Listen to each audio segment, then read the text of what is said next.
आदाब नाज़रीन, खबरनामे में आपका इस्तकबाल है। मैं हूं साइमा खान। नजर डाल लेते हैं सबसे पहले हेडलाइंस पर।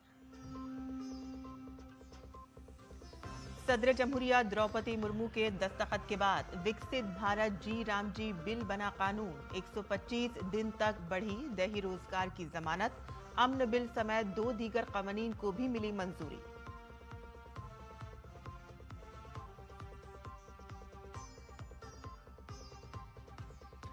बीजेपी की जेर क़यादत महायुति का महाराष्ट्र बल्दियाती इंतखाबात में 288 में से 207 सीटों पर कब्जा। वजीर आज़म नरेंद्र मोदी ने कहा कि हुकूमत हर शहरी की उमंगों को पूरा करने के लिए है पुरअज़्म।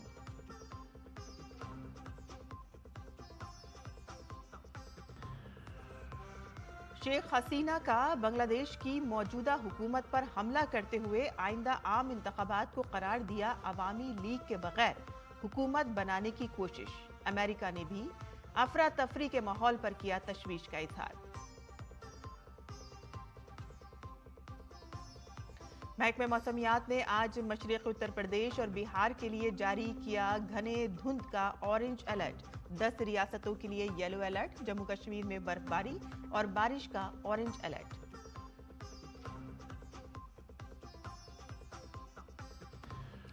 और भारत ख़वातीन क्रिकेट T20 टीम की पहली जीत। श्रीलंका को 8 विकेटों से दी शिकस्त। 5 मैचों की सीरीज में 1-0 की बढ़तरी हासिल।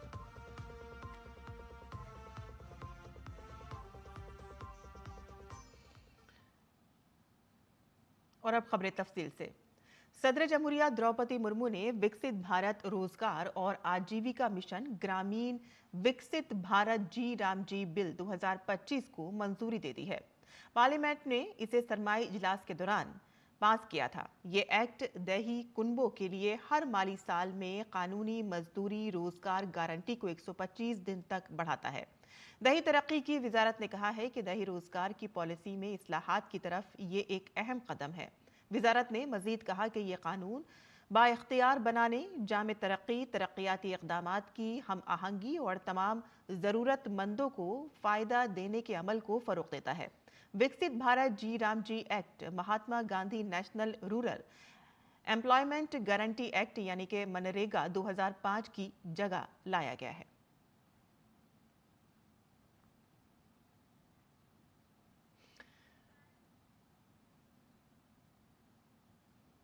मरकजी वजीर अर्जुन राम मेघवाल ने पार्लियामेंट के पास करदा जी राम जी कानून से मुतालिक कांग्रेस के इल्जामात को मुस्तरद करते हुए जवाब दिया है।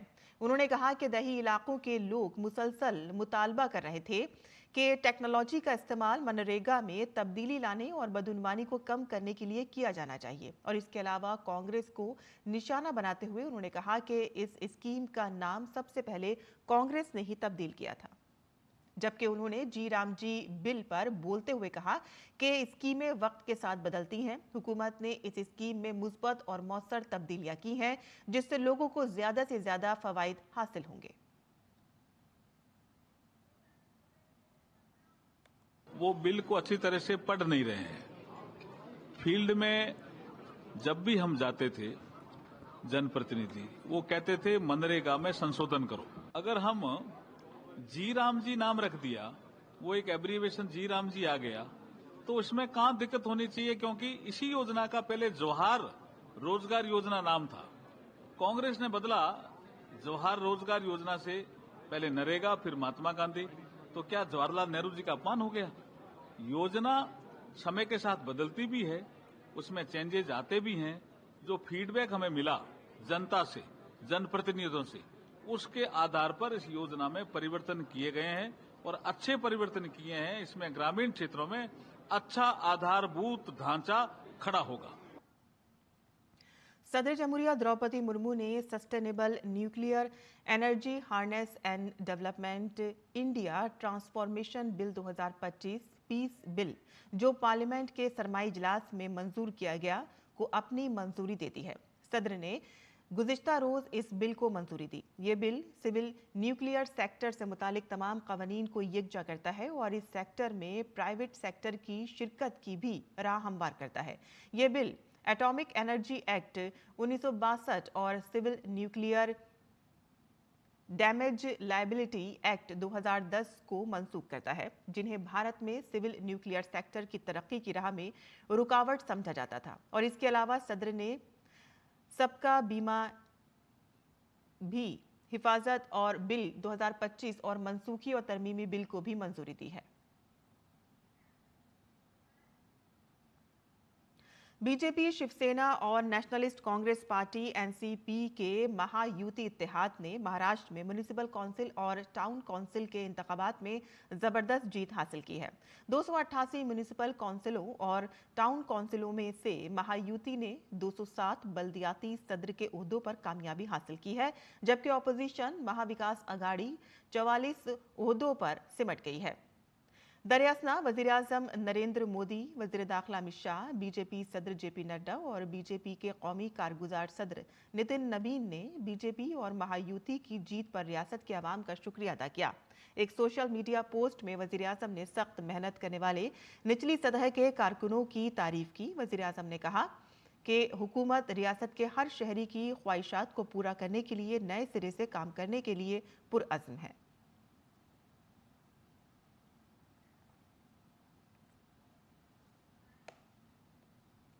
वहीं अरुणाचल प्रदेश के बल्दियाती इंतखाबात में हुक्मरान बीजेपी ने भारी अक्सरियत से कामयाबी हासिल की है। बीजेपी ने 15 दिसंबर को हुए जिला कौंसिल और ग्राम पंचायत इंतखाबात में अक्सरियत हासिल की है। बीजेपी ने एटानगर म्युनिसिपल कॉरपोरेशन में भी 20 में से 14 वार्डों पर कामयाबी हासिल करते हुए फैसलाकुन जीत हासिल की है। वज़ीर-ए-आज़म नरेंद्र मोदी ने अरुणाचल प्रदेश के पंचायती इंतखाबात में बीजेपी को मिलने वाली वसी अवामी हिमायत के लिए अरुणाचल प्रदेश के लोगों का शुक्रिया अदा किया। उन्होंने अपने सोशल मीडिया हैंडल पर लिखा कि अरुणाचल प्रदेश के लोगों ने गुड गवर्नेंस की सियासत के लिए गैर मुतज़लज़ल हिमायत का मुजाहिरा किया है। बीजेपी के तई उन्होंने जो प्यार दिखाया है उसके लिए मैं शुक्रगुजार हूं और इससे रियासत की तब्दीली के लिए मुसलसल जद्दोजहद करने के हमारे अज़्म को मज़ीद तक़वियत मिलती है। मैं बीजेपी कारकुनों की सताइश करता हूं जो लोगों के दरमियान अनथक मेहनत कर रहे हैं। वज़ीर-ए-आज़म नरेंद्र मोदी ने पंचायत इंतखाबात में बीजेपी को मिलने वाली वसी हिमायत के लिए अरुणाचल प्रदेश के लोगों का शुक्रिया अदा किया। उन्होंने सोशल मीडिया हैंडल एक्स पर लिखा कि अरुणाचल प्रदेश के लोगों ने गुड गवर्नेंस की सियासत के लिए गैर मुतज़लज़ल हिमायत का मुजाहिरा किया है। अरुणाचल के लोगों ने बीजेपी के साथ जो प्यार दिखाया है उसके लिए मैं शुक्रगुजार हूं और इससे रियासत की तब्दीली के लिए काम जारी रखने के हमारे अज़्म को तक़वियत मिलती है। मैं बीजेपी कारकुनों की तारीफ करता हूं जो लोगों के दरमियान अनथक मेहनत कर रहे हैं।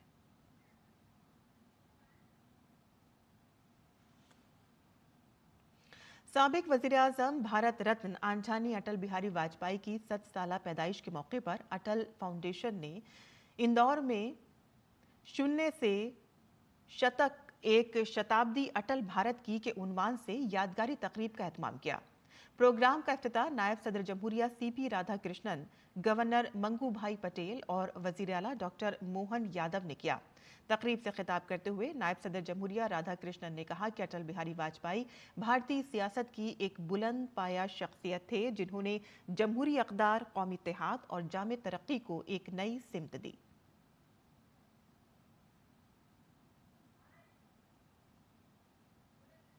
Atal ji is remembered and honored today because of his great actions as a journalist, as a politician, as a social worker, as a great patriot, as a great administrator, and above all, a prime minister who loves this nation. Shri Atal Bihari Vajpayee ji always believed in dialogue, inclusive development, and a strong yet humane governance. और इस खुसूसी तकरीब में मध्य प्रदेश के governor Mangu भाई पटेल ने कहा कि अटल जी एक अजीम और अफसानवी शख्सियत थे और उनकी तकरीर में ताकत थी जिसने अवाम की तवनाई और कौमी जज्बात को बेदार किया। कि वे एक विराट व्यक्तित्व, एक महाकाव्य थे। उनकी वाणी में ओज था जो जन समूह के ऊर्जा और राष्ट्र भाव जगाती थी। वे असंख्य कार्यकर्ताओं के लिए प्रकाश पुंज थे। उनके जीवन मूल्य ऐसे ग्रंथ की भांति जिसका प्रत्येक पुष्ट नैतिकता, उत्कृष्टता और राष्ट्र धर्म की राह दिखाता है। तकरीब से खिताब करते हुए मध्य प्रदेश के वजीर आला डॉक्टर मोहन यादव ने कहा कि अटल जी ऐसी शख्सियत थे जिनकी लोकसभा में तकरीर और गरज से हर वजीर आजम को उसका फर्ज याद आता था और वो दिल से उनकी तारीफ करता था। ऐसा लोकसभा में बोलने वाला व्यक्तित्व जिसकी दहाड़ से हर प्रधानमंत्री अपने आप में अपने कर्तव्य के प्रति सचेत होता था और मन से तारीफ करता था कि हाँ, हमें गर्व है हमारी इस पार्लियामेंट में अटल बिहारी वाजपेयी जी जैसा एक ऐसा व्यक्तित्व है जिसके आधार पर दुनिया का सबसे बड़ा लोकतंत्र गौरवान्वित होता है। इंडियन रेलवे ने मुसाफिरों के लिए नई तब्दीलियां की हैं। ये नया स्लैब 26 दिसंबर 2025 से नाफिज होगा। नए फैसले के तहत जनरल क्लास में 215 किलोमीटर से कम सफर के किरायों में कोई इजाफा नहीं किया गया है। मज़ाफाती ट्रेन के किरायों में भी कोई इजाफा नहीं किया गया। 215 किलोमीटर से ज्यादा के सफर के किरायों में मामूली इजाफा किया गया है। जनरल क्लास में 1 पैसा फी किलोमीटर और मेल और एक्सप्रेस ट्रेनों की नॉन एसी और एसी क्लासों में 2 पैसे फी किलोमीटर का मामूली इजाफा किया गया है। रेलवे के मुताबिक इस नजरसानी शुदा किराया स्लैब से तकरीबन 600 करोड़ की इजाफी आमदनी मुतवक्का है। रेलवे ने गुज़िश्ता दहाई के दौरान अपने नेटवर्क और ऑपरेशंस को नुमाया तौर पर बढ़ाया है। रेलवे ऑपरेशनल ज़रूरियात को पूरा करने और हिफाजत को बेहतर बनाने के लिए अपने अमले में इजाफा कर रहा है। रेलवे ने वाज़ेह किया है कि किराए में इजाफा कम से कम रखा गया है ताकि आम मुसाफिरों पर बोझ ना पड़े।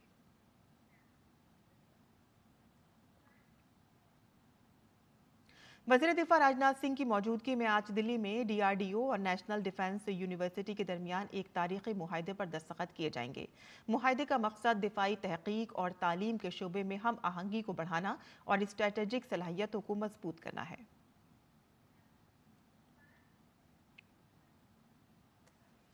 महकमे मौसमियात ने आज मशरिक़ उत्तर प्रदेश, बिहार और झारखंड में घने धुंध के लिए ऑरेंज अलर्ट जारी किया है। दिल्ली, हरियाणा, चंडीगढ़, उत्तराखंड, मगरबी उत्तर प्रदेश, उड़ीसा, छत्तीसगढ़, मध्य प्रदेश और भारत के शुमाल मशरक़ी हिस्सों में कल तक कुछ मकामात पर भी घनी धुंध छाई रहेगी। कर्नाटक, वस्ती महाराष्ट्र, तेलंगाना, बिहार, मशरिक़ उत्तर प्रदेश और उत्तराखंड में सर्द लहर चलने का इम्कान है। जम्मू कश्मीर, लद्दाख, गिलगित बल्तिस्तान और मुजफ्फराबाद में आज मूसलाधार बर्फबारी के आसार हैं। जम्मू कश्मीर के कई पहाड़ी इलाकों में शदीद बर्फबारी और बारिश हुई।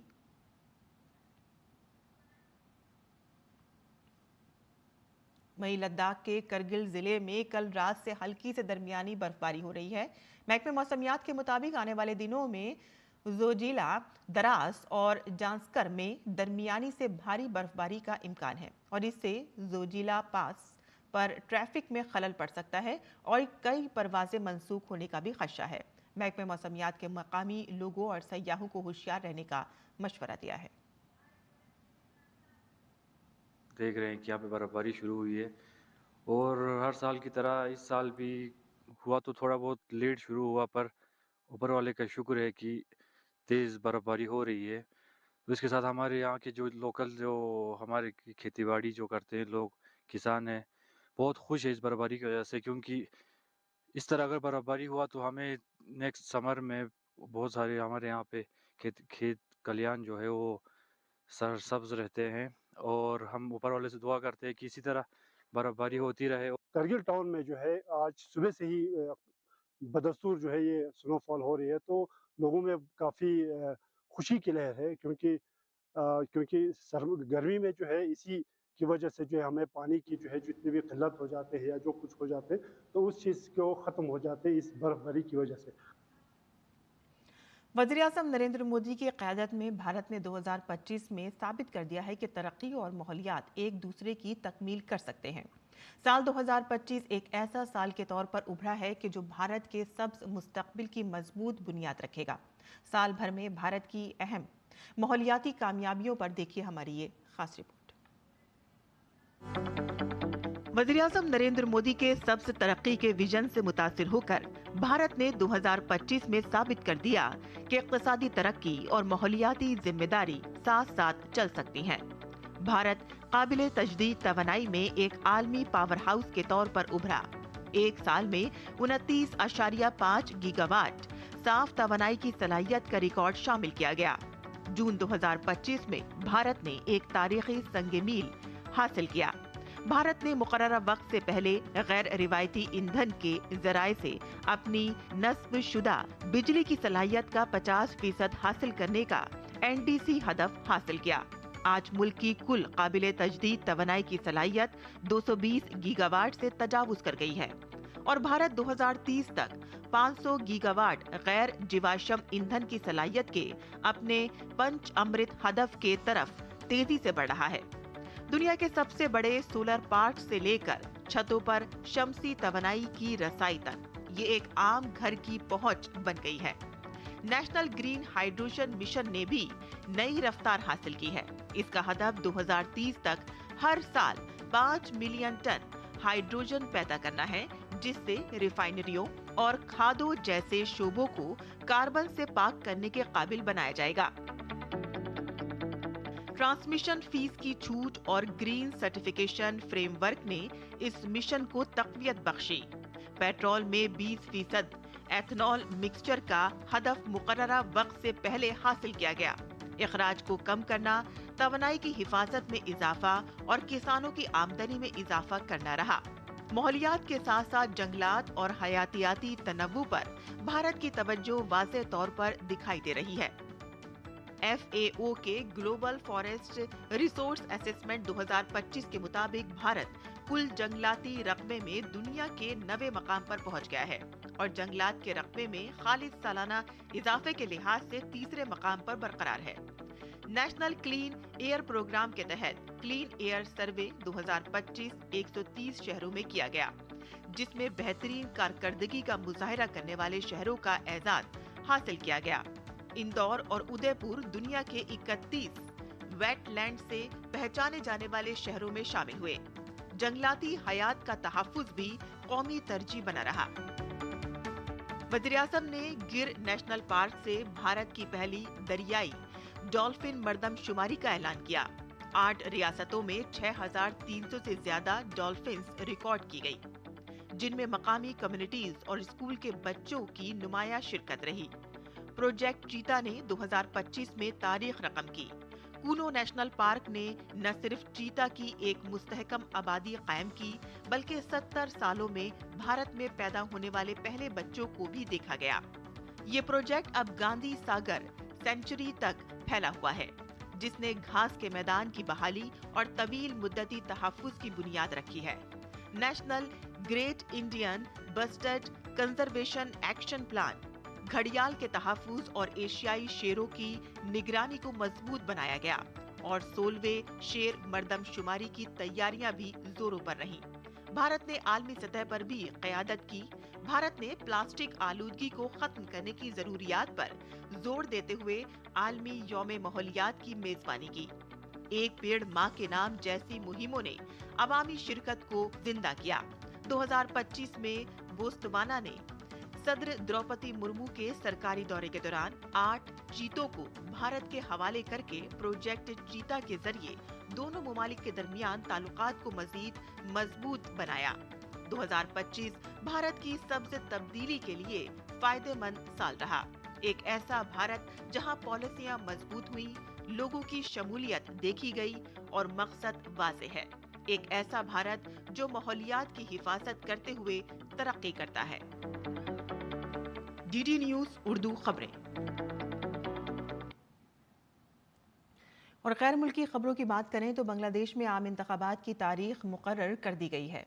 इकबाल मंच के रहनुमा उस्मान हादी के कत्ल से अफरा तफरी का माहौल है।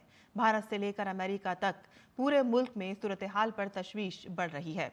उधर बांग्लादेश की साबिक वज़ीर-ए-आज़म शेख हसीना ने मुल्क की मौजूदा हुकूमत को निशाना बनाया है। एक ईमेल इंटरव्यू में हसीना ने आने वाले इंतखाबात के बारे में कहा कि अवामी लीग के बगैर इलेक्शन नहीं बल्कि ताजपोशी होगा। यूनुस बांग्लादेश के अवाम के एक वोट के बगैर हुकूमत करते हैं और अब वो एक ऐसी जमात को रोकने की कोशिश कर रहे हैं जो 9 बार मुंतखब हो चुकी है और इसीलिए अगर अवामी लीग पर यह पाबंदी जारी रहती है तो लाखों लोग मौसर तरीके से अपने वोट के हक से महरूम हो जाएंगे। शेख हसीना का कहना है कि इस तरह के इंतखाबात के जरिए बनने वाली किसी भी हुकूमत में हुकूमत करने की अखलाकी अथॉरिटी नहीं होगी। हसीना ने यूनुस हुकूमत के दीगर ममालिक के साथ ताल्लुकात में जल्दबाजी पर भी तनकीद की। उन्होंने कहा कि यूनुस को बांग्लादेश की खारजा पॉलिसी तब्दील करने का कोई इख्तियार नहीं है, वो मुंतखब नहीं हुए हैं और इसीलिए उन्हें कोई हक नहीं है कि वो ऐसे तज़विराती फैसले करें जो आने वाली नस्लों को मुतासिर कर सकते हैं।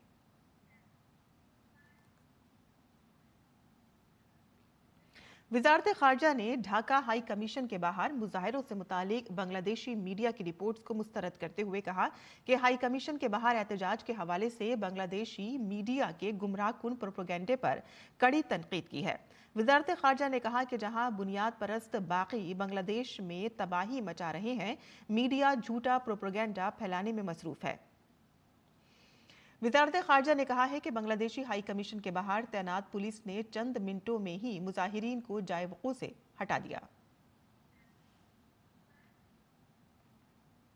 बांग्लादेश पुलिस ने इनकलाब मंच के तर्जुमान शरीफ उस्मान बिन हादी के कत्ल पर एक बयान जारी किया है। बांग्लादेश पुलिस ने कहा है कि उनके पास ऐसा कोई सबूत नहीं है जिससे ये मालूम हो सके कि इनकलाब मंच के तर्जुमान शरीफ उस्मान बिन हादी के कत्ल का मरकजी मुलजिम फैसल करीम मसूद मुल्क से फरार हो गया है। इंसानी हुकूक की तंजीम ने तशद्दुद के वाक़यात की शदीद मजम्मत की है। इन वाक़यात में मेमन सिंह में टेक्सटाइल वर्कर दीपू चंद्र दास पर हुजूमी तशद्दुद और लक्ष्मीपुर में आतिश जनी के वाक़यात में एक 7 साला बच्ची की हलाकत शामिल है। हिंदू बिरादरी से ताल्लुक़ रखने वाले दीपू को 18 दिसंबर को भालुका जिले में तौहीन मजहब के इल्जाम में पीट पीट कर कत्ल कर दिया गया था। बाद में उसकी लाश को दरख्त से बांधकर आग लगा दी गई। सीनियर सियासी शख्सियात, सहाफ़ियों, सकाफती कारकुनों और यूरोपीय यूनियन के LG समेत बैनुल-अक़वामी शख्सियात ने बांग्लादेश के मरकजी मीडिया ऑफिस पर आतिश ज़दगी के हमलों को सहाफ़त की आज़ादी और जमहूरी अक़दार पर संगीन हमला करार देते हुए इसकी मजम्मत की है।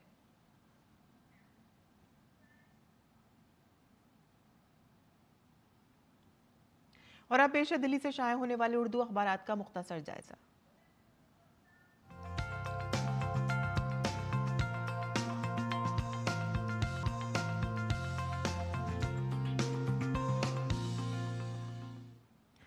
तो आज दिल्ली से शाया होने वाले उर्दू के अखबारों पर नजर डाल लेते हैं। आपको बता दें कि आसाम में करोड़ों रुपए के ब्राउन फील्ड अमोनिया यूरिया खाद प्लांट का वज़ीर-ए-आज़म नरेंद्र मोदी के हाथों संगे बुनियाद रखा गया।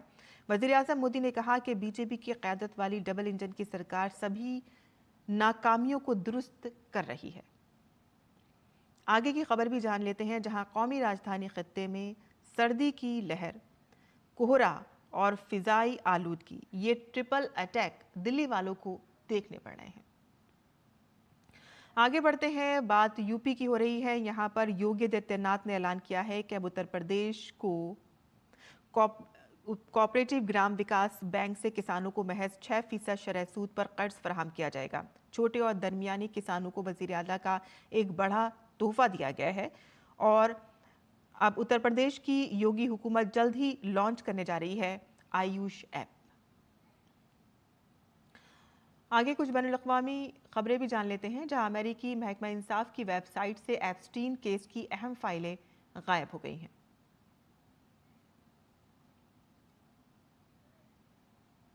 आगे बढ़ते हैं,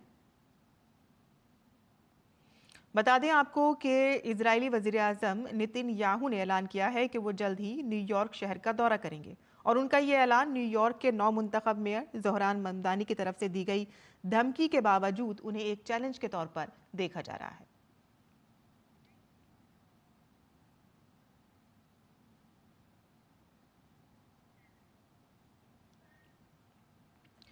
तो ये थी अखबारात की सुर्खियां जो हमने आपके लिए चुनी थी और आगे बढ़ते हैं और कुछ खेल की खबरों की बात कर लेते हैं। भारतीय खवातीन क्रिकेट टीम ने श्रीलंका के खिलाफ 5 मैचों की T20 सीरीज में 1-0 की बढ़तरी हासिल कर ली है। भारत ने कल विशाखापट्टनम में खेले गए सीरीज का पहला T20 मैच 8 विकेट से जीत लिया। श्रीलंका ने पहले बैटिंग करते हुए भारत को जीत के लिए 122 रन का हदफ दिया। जवाब में भारतीय टीम ने मतलूबा हदफ 2 विकेटों के नुकसान पर हासिल कर लिया। टीम की जानिब से जमाइब रोड्रिगेज ने 69 रन की नॉट आउट इनिंग्स खेली। और अब पेश है मुल्क भर के मौसम का हाल।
और इसी के साथ ही हमारा खबरनामा यहीं खत्म होता है। हमारी पूरी टीम को इजाजत दें। आदाब।